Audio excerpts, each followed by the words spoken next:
ಸರತ್ತು ಒಂದ್ ಮೇಲೆ 2 ಕಡೆಗೂ ಸಮನಾಗಿರ್ಬೇಕು. ಹೇಳೋ, ಒಪ್ಕೋತ್ಯಾ?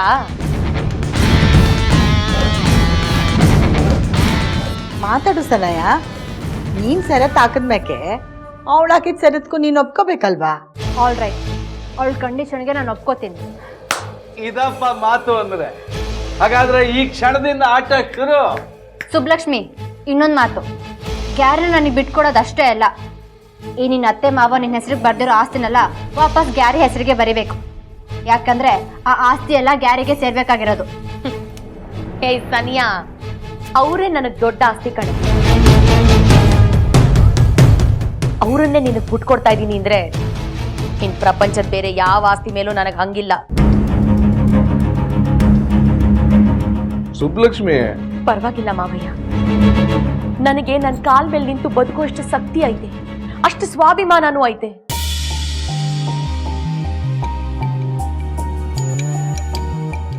ಆದ್ರೆ ನನಗ್ ಸಮಸ್ಬಿಡಿ ಮಾವಯ್ಯ.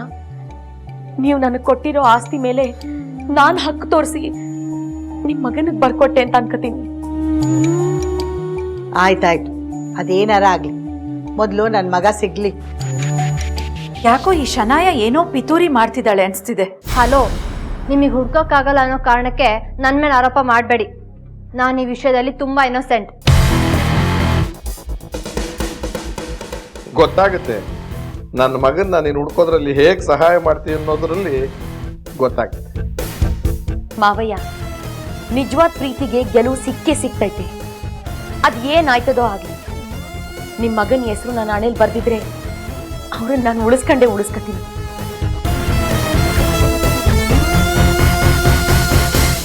ಅತ್ತೆ, ನೀವೆಲ್ಲರೂ ಆಶೀರ್ವಾದ ಮಾಡಿ ಇಟ್ಟಿದ್ ಕುಂಕುಮ ಇದು.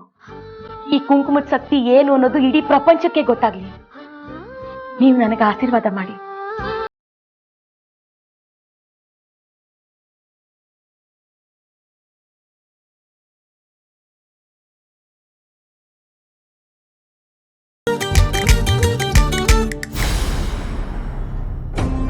ಈ ಶನಾಯ ಹೋಗಿ ಇಷ್ಟು ಹೊತ್ತಾಯ್ತು, ಅಲ್ಲೇನಾಗ್ತಿದೆ?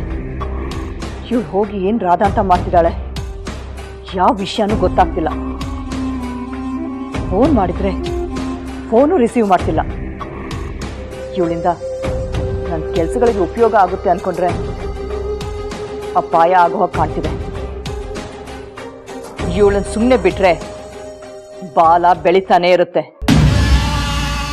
ಮೊದಲು ಇವಳನ್ನ ಮಟ್ಟ ಹಾಕಬೇಕು. ಮತ್ತೊಬ್ಳನ್ನ ಚುಚ್ಚೋಣ ಅಂತ ಕತ್ತಿ ಎತ್ಕೊಂಡ್ರೆ ಆ ಕತ್ತಿ ನನ್ನ ಕೈಯನ್ನೇ ಗಾಯ ಮಾಡ್ತಿದೆ.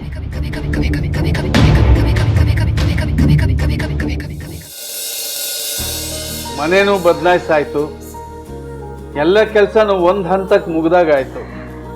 ಮುಂದೆ ಏನು ಅಂತ ತೀರ್ಮಾನ ಮಾಡಿದ್ಯಮ್ಮ? ನಾನ್ ಏನು ಅಂತ ತೀರ್ಮಾನ ಮಾಡ್ಲಿ ಅಂಕಲ್? ನಾವ್ ಏನ್ ಮಾಡ್ಬೇಕು ಅನ್ನೋದನ್ನ ಅತ್ತೆನೆ ತೀರ್ಮಾನ ಮಾಡಿ ಹೇಳುವುದ್ರಲ್ಲ. ಅವ್ರು ಹೇಳ್ದಂಗೆ ನಡ್ಕೋಬೇಕು ಅಷ್ಟೇಯ. ಅಂದ್ರೆ ಗುರುಮೂರ್ತಿನ ಹುಡ್ಕಕ್ಕೆ ಈ ಶನಾಯನ್ ಜೊತೆ ಇರ್ಬೇಕು ಅಂತ ನಿರ್ಧಾರ ಮಾಡ್ಕೊಂಡ್ಬಿಟ್ಟಿದ್ಯಾ? ನಾನ್ ಅವಳ ಜೊತೆ ಇರೋದಲ್ಲ ಆಂಟಿ. ನಾನೆಲ್ಲಿರ್ತೀನೋ ಅವಳು ನನ್ನ ಜೊತೆ ಇರ್ತಾಳೆ ಅಷ್ಟೇಯ. ಸರಿಯಾಗಿ ಹೇಳಿದೆ ಮಗಳೇ. ನೀನು ಈ ಮನೇಲಿ ಇರಬಹುದು, ಯಾಕೆಂದ್ರೆ ನೀನು ನಮ್ಮ ಮನೆ ಮಗಳು, ನಿನಗೆ ಹಕ್ಕಿದೆ. ಆದ್ರೆ ಶನಾಯನ ಇಲ್ಲಿರೋದಕ್ಕೆ ಅವಕಾಶ ಮಾಡಿಕೊಡ್ಬೇಕು ಅಂದ್ರೆ ಅದು ಸ್ವಲ್ಪ ಕಷ್ಟದ ವಿಷಯನೇ. ವಾಟ್? ಈ ಮನೆ ಇರೋದಾ? ಅಯ್ಯಮ್ಮ, ನೀನ್ ಈ ಮನೇಲಿ ಇರ್ತೀನಿ ಅಂದ್ರು ಇಸ್ಕೊಳ್ಳೋರು ಯಾರು? ಏನೋ ನಮ್ ಸುಬ್ಲಕ್ಷ್ಮಕ್ಕ ಆಗಿತ್ತೆ ನೆನೆ ನಿಸ್ಕೊತಾವ್ರೆ. ನೀನ್ ಇರ್ಬೇಕಾದ್ದು ಇಲ್ಲಲ್ಲ, ಮ್ಯಾಲ್ಗಡೆ ಮನೆಗೆ. Okay, all right. All right ಅಲ್ಲ, ಹಾಫ್ ರೆಂಟ್. ವಾಟ್? ಭಾರತಿ, ಅವರು ಕನ್ನಡದವರು. ಕನ್ನಡದಲ್ಲಿ ಹೇಳ್ಬೇಕಮ್ಮ ನೀನು. ನೀವು ಮೇಲ್ಗಡೆ ಮನೇಲಿ ಇರ್ಬೇಕಾದ್ರೆ ಅರ್ಧ ಬಾಡಿಗೆ ಕೊಡಬೇಕು ಅಂತ ಅದ್ರ ಅರ್ಥ. ಅರ್ಥ ಆಯ್ತಾ? ಅರ್ಧ ಬಾಡ್ಗೆನಾ? ಎಷ್ಟಾಗತ್ತೆ?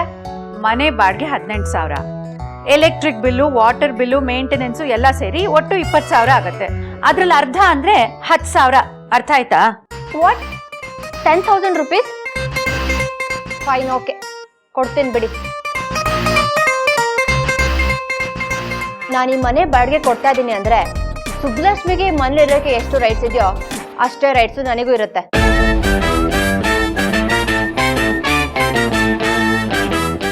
ಅಯ್ಯೋಯ್ಯೋಯ್ಯೋ, ರೈಟ್ಸ್ ಇಲ್ಲ ಅಂದ್ರೆ ನೀನ್ ಬಿಡ್ತೀಯ ತಾಯಿ?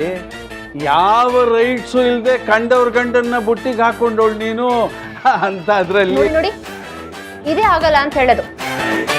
ನೀವು ಈ ರೀತಿ ಎಲ್ಲ ಮಾತಾಡಿದ್ರೆ ನಂಗೆ ಸ್ವಲ್ಪನೂ ಇಷ್ಟ ಆಗಲ್ಲ. ಓಹೋ, ಅರೆ ನೀನು ನಮ್ಗೆ ಇಷ್ಟ ಇಲ್ಲಮ್ಮ, ಆದ್ರೆ ನಿನ್ನನ್ನು ನಾವು ಸಹಿಸ್ಕೊತಾ ಇಲ್ವಾ?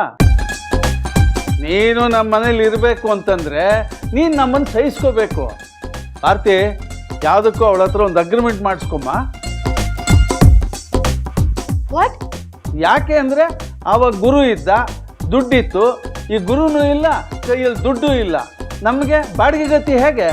ಅದಕ್ಕೆ ಒಂದು ಸೆಕ್ಯೂರಿಟಿಗೋಸ್ಕರ ನೀನು ಅಗ್ರಿಮೆಂಟ್ ಮಾಡಿಕೊಡ್ಬೇಕು. ಅಗ್ರಿಮೆಂಟಾ? What the hell? ಗ್ಯಾರಿನ ಯಾರು ಮೊದಲು ಹುಡುಕ್ತಾರೋ ಅವ್ರಿಗೆ ಗ್ಯಾರಿನ ಬಿಟ್ಕೊಡೋದು ಅಂತ ಕಂಡೀಷನ್ ಮೇಲೆ ನಾನಿಲ್ಲಿರೋದು. ಅದಕ್ಕೆ ಅಗ್ರಿಮೆಂಟ್ ಹಾಕ್ಸ್ಕೊಂಡಿಲ್ಲ. ಹೇಗಿದ್ರು ಗ್ಯಾರಿನ ನಾನೇ ಮೊದಲು ಹುಡ್ಕೋದು, ಹಾಗಂತ ಇವಳ ಹತ್ರ ಅಗ್ರಿಮೆಂಟ್ ಹಾಕ್ಸ್ಕೊಂಡಿದ್ದೀನಾ? ಇಲ್ಲ ತಾನೆ. ಅದನ್ ಬಿಟ್ಟು ಇದೇನು ಆಫ್ಟರ್ ಆಲ್ ರೆಂಟಿಗೆ ಅಗ್ರಿಮೆಂಟು? ಇದ್ಯಾವ ನ್ಯಾಯ? ಅಂಕಲ್, ಅಗ್ರಿಮೆಂಟ್ ಏನು ಬೇಕಾಗಿಲ್ಲ ಬುಡಿ. ಇವಳು ಏನಾರ ಆದಿ ತಪ್ಪಿದ್ರೆ ಇವಳನ್ನ ವಾಪಸ್ ಹೆಂಗ್ ಆದಿಗೆ ತರಬೇಕು ಅಂತ ನನಗ್ ಸಂದಾಗ ಗೊತ್ತೈತೆ. ಆದ್ರೂ ಅಕ್ಕವ್ರೆ, ಈ ಅಮ್ಮ ಗುರ್ಮುತಣ್ಣವ್ರು ತನ್ಗೆ ಮೊದ್ಲು ಸಿಗ್ತಾರೆ ಅಂತ ಕನ್ಸ್ಕೊಂಡವಳೆಲ್ಲ ಅದ್ ಯಾತರ ತಿರ್ಕನ್ ಕನ್ಸು? ಹೇ ಯು, ಕೆಲಸದವ್ರು ಎಷ್ಟ್ರಲ್ಲಿ ಇರ್ಬೇಕೋ ಅಷ್ಟ್ರಲ್ಲೇ ಇರ್ಬೇಕು. ಜಾಸ್ತಿ ಮಾತಾಡಕ್ ಬರ್ಬೇಡ. ಇನ್ ಸ್ವಲ್ಪ ದಿನದಲ್ಲೇ ಗೊತ್ತಾಗತ್ತೆ ಕನ್ಸ್ ಕಾಣ್ತಿರೋದ್ ಯಾರು, ನಿಜ ಹೇಳ್ತಿರೋದ್ ಯಾರು ಅಂತ. ಇವಳು ಗ್ಯಾರಿನ ಅದೆಷ್ಟು ಹುಡುಕ್ಲಿ. ಅವಳ ಪರದಾಟಗಳನ್ನೆಲ್ಲ ನೋಡಿ ನಾನು ಸ್ವಲ್ಪ ಮಜಾ ತಗೊಂಡು ಆಮೇಲೆ ಆ ಮಮ್ಮಿಗೆ ಹೇಳಿ ಗ್ಯಾರಿ ಎಲ್ಲಿ ಅಂತ ತಿಳ್ಕೊಂಡು ಇವ್ರ ಮುಂದೆ ಕರ್ಕೊಂಡು ಬಂದ್ರೆ ಗ್ಯಾರಿ ಯಾವತ್ತಿಗೂ ನನ್ನವನೇ ಆಗಿರ್ತಾನೆ. ಕೆಲವ್ರು ಹಾಗೆ ಜಾನ್ಕಮ್ಮ, ತಮ್ಮ ಕೈಗೆ ಎಟುಕದೇ ಇರೋದಕ್ಕೆ ಆಸೆ ಪಡ್ತಿರ್ತಾರೆ, ಇಲ್ಲ ಅದಕ್ಕೋಸ್ಕರ ಏನಾದ್ರೂ ಒಂದು ಮಸ್ಲತ್ ಮಾಡ್ತಿರ್ತಾರೆ.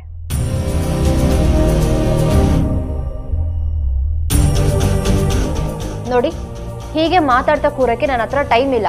ತುಂಬಾ ಟಯರ್ಡ್ ಆಗಿದೆ, ನಾನು ರೆಸ್ಟ್ ಮಾಡ್ಬೇಕು. ಮನೆ ಕೀ ಕೊಡಿ. ಆರ್ತಿ, ಕೀ ಎಲ್ಲಿಟ್ಟಿದ್ಯಾ? ಒಂದ್ ನಿಮಿಷ ಬಂದೆ.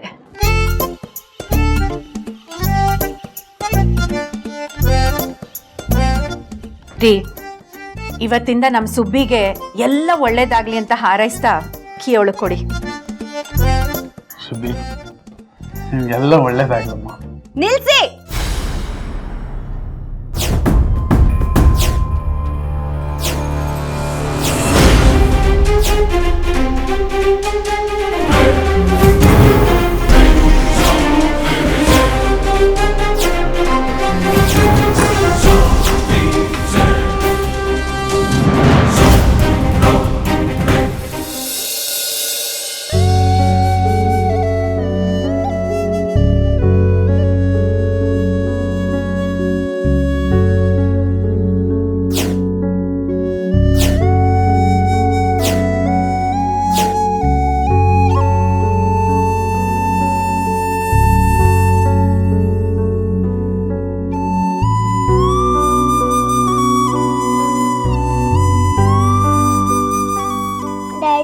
ಅಥರ್ವ ಸ್ಕೂಲಿಗೆ ಬರ್ತಾನಲ್ವಾ?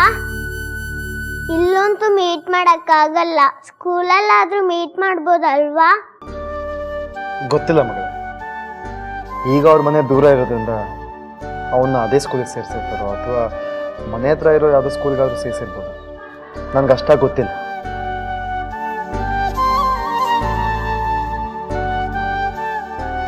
ನಾನು ಆ ವಿಚಾರವಾಗಿ ಹೆಚ್ಚಾಗೇನು ಕೇಳಕ್ಕೆ ಹೋಗ್ಲಿಲ್ಲ ಪುಟ್ಟ. ಸುಮ್ಮನೆ ನಾನು ಹೆಚ್ಚು ಕಾಳಜಿ ತೋರಿಸೋದು, ಅದು ನೋಡೋರ್ ಕಣ್ಣಿಗೆ ಬೇರೆ ರೀತಿ ಕಾಣಿಸೋದು ಸುಮ್ಮನೆ ಯಾಕಲ್ವಾ? ಡ್ಯಾಡಿ, ಡ್ಯಾಡಿ ಏನು ಹೇಳಿದ್ರಿ? ಐಮ್ ಸಾರಿ ಪುಟ, ಏನೂ ಇಲ್ಲ. ಬಸ್ ಸ್ಕೂಲ್ಗೆ ಗೊತ್ತಾಗುತ್ತೆ. ಶೀಶನ್ಗೆ ಬಾಕ್ಸ್ ರೆಡಿ ಮಾಡ್ಕೊಡ್ತೀನಿ. ಪರವಾಗಿಲ್ಲಮ್ಮ, ಸುಮ್ಮನೆ ನಿಮ್ಗೆ ಯಾಕೆ ತೊಂದರೆ? ನಮ್ಮ ಶೀಶಾ ಪುಟ್ಟಿಗೆ ಹೊರಗಡೆ ತಿನ್ನಿಸ್ತೇನೆ. ಬಾಕಂದ ಶೀಶಾ, ಮೊದಲನೇ ದಿನ ಸ್ಕೂಲ್ ಹೋಗ್ತಿದ್ಯಾ. ಸ್ಕೂಲ್ನಲ್ಲಿ ಚೆನ್ನಾಗಿ ಓದಬೇಕು, ಯಾರ ಹತ್ರನೂ ಜಗಳ ಮಾಡಬಾರ್ದು. ಒಳ್ಳೆ ಹುಡುಗಿ ಥರ ಟೀಚರ್ ಏನು ಹೇಳ್ಕೊಡ್ತಾರೋ ಅದನ್ನು ಕಲ್ತ್ಕೊಂಡು ಬರಬೇಕು, ಸರಿನಾ? ಸರಿ ಅಜ್ಜಿ, ಬಾಯ್. ಬಾಕಂದ ಬಾಬೇ.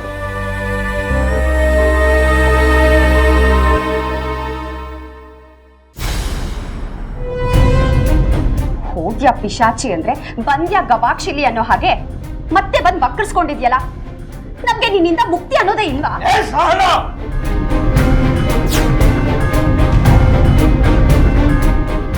ಮತ್ತಿನ್ನೇನ್ ಮಾವ, ಇವಳು ನಮ್ಮ ಮನೇಲಿ ಇರಬಾರ್ದು ಅನ್ನೋ ಒಂದೇ ಒಂದ್ ಕಾರಣಕ್ಕೆ ಎಷ್ಟೆಲ್ಲ ರಾಧಾಂತಗಳಾಗಿವೆ.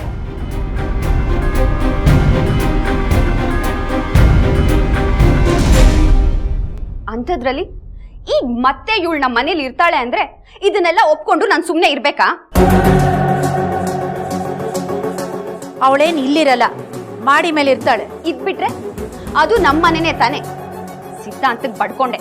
ನಿಮ್ಮ ಅಪ್ಪ ಅಮ್ಮ ಬೇಕಿದ್ರೆ ಅಪಾರ್ಟ್ಮೆಂಟ್ ಅಲ್ಲಿ ಇರ್ಲಿ, ನಾವು ಮಾತ್ರ ಇಲ್ಲಿ ಇರೋಣ ಅಂತ. ಅವನೆಲ್ಲಿ ಕೇಳ್ತಾನೆ? ಯಾವಾಗ್ಲೂ ಅಪ್ಪ ಅಮ್ಮ ಅಂತ ಬಾಲ ಇಟ್ಕೊಂಡು ಓಡಾಡ್ತಾ ಇರ್ತಾನೆ. ಪಾವನ ಆಯ್ತು ನನ್ನ ಮಗನ ಜೀವನ. ನಮ್ಮ ದೃಷ್ಟಿಲಿ ಅವನ ಹೆಂಡತಿ ಬಾಲ, ಅವನ ಹೆಂಡತಿ ದೃಷ್ಟಿಲಿ ಅವನ್ ನಮಗ್ ಬಾಲ. ಬಾಲದ ಕತೆ ಹೇಳ್ತಾಳೆ ಸೊಸೆ. ಶಭಾಷ್. ಅನ್ನೋರೆ, ಈಗಿನ ಕಾಲದಲ್ಲಿ ಗಂಡ್ಮಕ್ಳು ಹಂಗೆ ಇರ್ಬೇಕು ತಗೊಳ್ಳಿ. ಇಲ್ಲ ಅಂದ್ರೆ ಏರ್ಗೆಳಿತು, ಕಾಣ ನೀರ್ಗೆಳಿತು, ಹಂಗಾಗೋಯ್ತದೆ. ಈ ಅತ್ತೆ ಸೊಸೆ ಜಗಳದಾಗೆ ಮಗ ಬಡವಾಗೋಯ್ತಾನೆ. ಈ ಜಾನ್ಕಮ್ಮ, ನಮ್ ಮನೆ ವಿಷಯಕ್ಕೆ ತಲೆ ಹಾಕ್ಬೇಡ. ನಮ್ಮನೆ ಅಂತ ಹೇಗಮ್ಮ ಹೇಳ್ತೀಯಾ?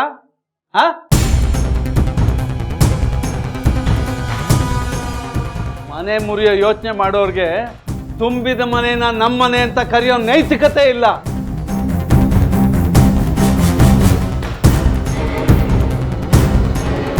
ಏನ್ ಹೇಳ್ದೆ ನೀನು?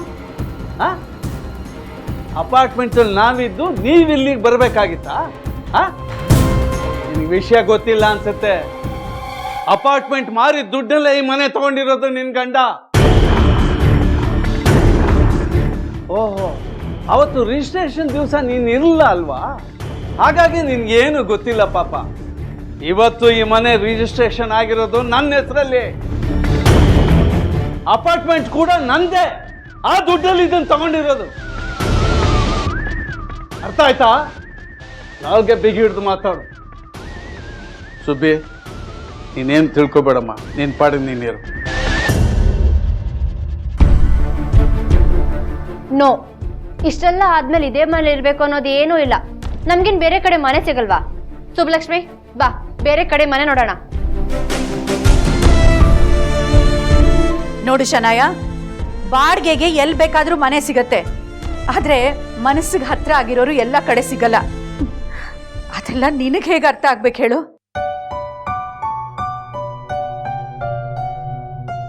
ಆದ್ರೂ ಆಂಟಿ, ನಾವಿಲ್ಲಿರೋದು ಸಾನಂಗೆ ಇಷ್ಟ ಇಲ್ಲ ಅಂದಮೇಲೆ.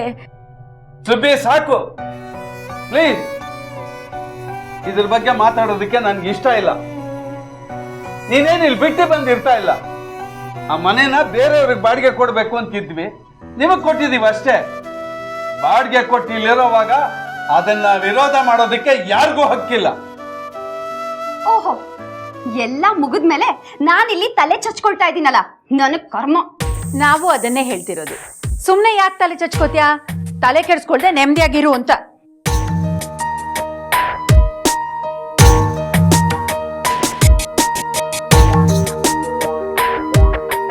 ಸಾನಾ, ದಯವಿಟ್ಟು ನನಗೆ ಸಂಸ್ಬಿಡು.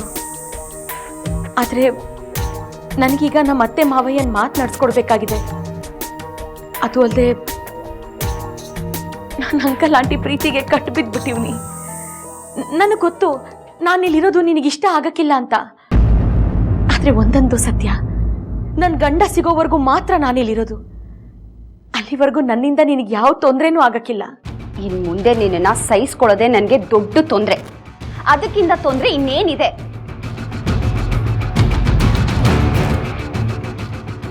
ಈಗ ಎಲ್ಲರೂ ತೀರ್ಮಾನ ಮಾಡ್ಕೊಂಡ್ಬಿಟ್ಟಿದ್ದೀರಲ್ಲ, ಈಗ ನನ್ನ ಮುಂದೆ ಯಾಕೆ ಈ ಥರ ನಾಟಕ? ಎಲ್ಲ ನನ್ನ ಕರ್ಮ.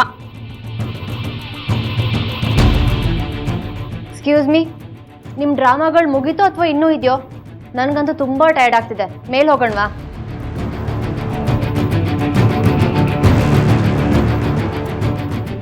ಪಾಪಿ ಚಿರಾಯು ಅಂತಾರೆ. ನೀನು ಎಷ್ಟು ಬೇಗ ಮೇಲೆ ಎಲ್ಲಿ ಹೋಗ್ತೀಯ? ಸುಬ್ಲಕ್ಷ್ಮಿ, ಮೇಲ್ಗಡೆ ಮನೆಗೆ ಹೋಗೋಣವಾ? ಸುಬ್ಬಿ, ತಗೊಮ್ಮ, ನಿಂಗೆ ಒಳ್ಳೇದಾಗಿ. ಭಾರತಿ, ಕರ್ಕೊಂಡೋಗಿ ಮನೆ ತೋರಿಸು. ಬಾ ಮಗ, ಎಲ್ಲ ತಗ. ಇರಿ ಅಕ್ಕ, ನಾನು ತಗೋತೀನಿ. ನೀನ್ ನಡಿ ಮಗ, ನಾನು ತಗೊಂಬರ್ತೀನಿ. ಬಾಕಂದ.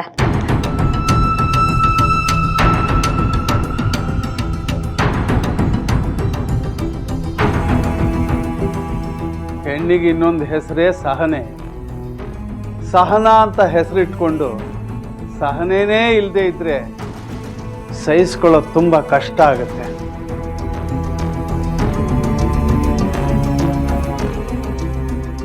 ನನ್ನ ಮಗ ಈಕೆನ ಹೇಗೆ ತಡ್ಕೊಂಡಿದ್ದಾನೋ ಆ ದೇವ್ರಿಗೆ ಗೊತ್ತು. ಬನ್ನಿ ಬನ್ನಿ. ಸುಬ್ಬಿ, ಇದೇ ನೋಡು ಇನ್ಮೇಲೆ ನೀನಿರೋ ಮನೆ. ಹಾಗಿದ್ರೆ ಇದು ನಮ್ಮನೇನಾ? ಹೌದು ಕಂದ, ಇದು ನಿಮ್ಮನೇನೆ. ನೀವಿಲ್ಲಿ ಆರಾಮವಾಗಿರ್ಬೋದು. ಅಜ್ಜಿ, ನಮ್ಮನ್ನ ಈ ಮನೆಯಿಂದ ಯಾರು ಓಡಿಸೋರಿಲ್ಲ ತಾನೆ?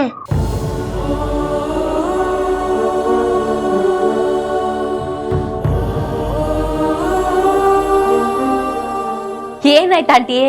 ಏನಾದ್ರು ಪ್ರಶ್ನೆ ಕೇಳ್ತಾಲೆ ತಿಂತವ್ನ? ಹಾಗೆಲ್ಲ ಏನಿಲ್ಲಮ್ಮ. ಮನೆ ಹೇಗಿದೆ? ನಿಮ್ ಮನ್ಸಷ್ಟೇ ಸಂದಾಕೈತೆ ಆಂಟಿ. ಆದ್ರೆ ನನಗೇನೋ ಅಷ್ಟೊಂದು ಹಿಡಿಸ್ಲಿಲ್ಲ. ಹೌದೌದು, ಒಳ್ಳೆ ಮನೆ ಒಳ್ಳೆ ಮನ್ಸು ಎಲ್ರಿಗೂ ಇಡ್ಸಕ್ಕಿಲ್ಲ. ನೋಡ್ ಸುಬ್ಲಕ್ಷ್ಮಿ, ನಾನ್ ಹೇಳ್ತಿರೋದು ಈ